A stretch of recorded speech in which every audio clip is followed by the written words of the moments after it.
Actually क्या है, मेरा क्वेश्चन है अभी, जैसे कि नॉर्मली हम लोग पाइप मैन्युफैक्चरर से पाइप लेते हैं। हाँ हाँ। पाइप लेने के बाद पाइप हम लोग साइड में रखते हैं, 1 साल 2 साल 3 साल यूज के बाद ही कभी कभार यूज होता है। ओके उस समय देखा जाता है कि कोटिंग का साइड से कोटिंग डिसबॉन्डमेंट हो रहा है इस टाइप का। Okay. Maximum number of pipe से मिलता है।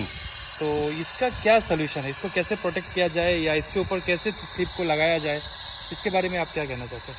सर एक्चुअली ये पाइप डीलैमिनेट हुआ ना सर, एक्चुअली ये एफबीई का साथ डीलैमिनेट हो गया सर। एक्चुअली तो 3 लेयर है ना, 3 लेयर में first layer FBE layer is anti corrosive layer, main anti corrosive layer. ये क्या हुआ था एक्चुअली, एफबीई लेयर का साथ ही डीलैमिनेट हो गया।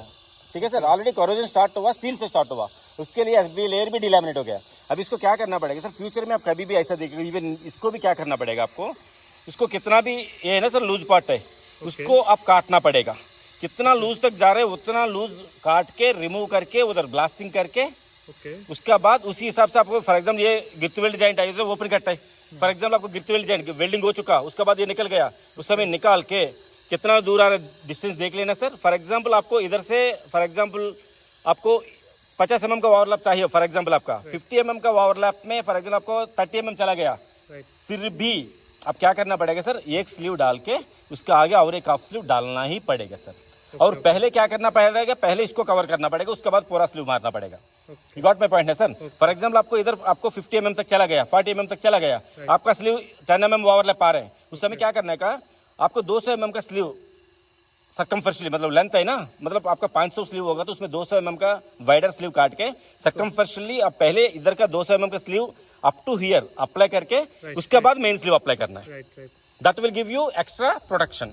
ऐसा नहीं पहले ये स्लीव अप्लाई करके उसके बाद हाफ स्लीव अप्लाई करना, वो नहीं है सर। पहले हाफ स्लीव अप्लाई, पहले उसको खत्म कर दो, कट बैक जैसा बनाओ, सेम मीटर विद डायरेक्ट चाहिए तो डायरेक्ट, मेन लेन होगा तो मेन लेन, मेन लेन वाला स्लीव, उसके बाद ये मेन लेन स्लीव अप्लाई करना।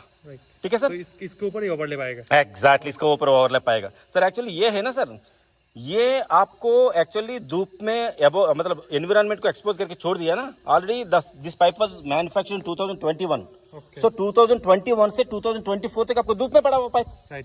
इसका एक लाइफ होता है, स्टैंडर्ड होता है एक्चुअली।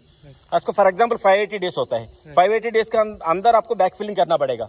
उसके अंदर बैक फिलिंग नहीं करेगा तो आपको यही डीलैमिनेट होगा। क्योंकि अभी हाई टेम्परेचर में क्या होगा सर, समर में अभी देखो सर, अभी कितना टेम्परेचर, अभी 35 डिग्री 40 डिग्री होगा, और धूप अभी ये कितना है, 4 साल में आपको 4 समर देखा, 4 विंटर देखा, 4 रेनी सीजन देखा।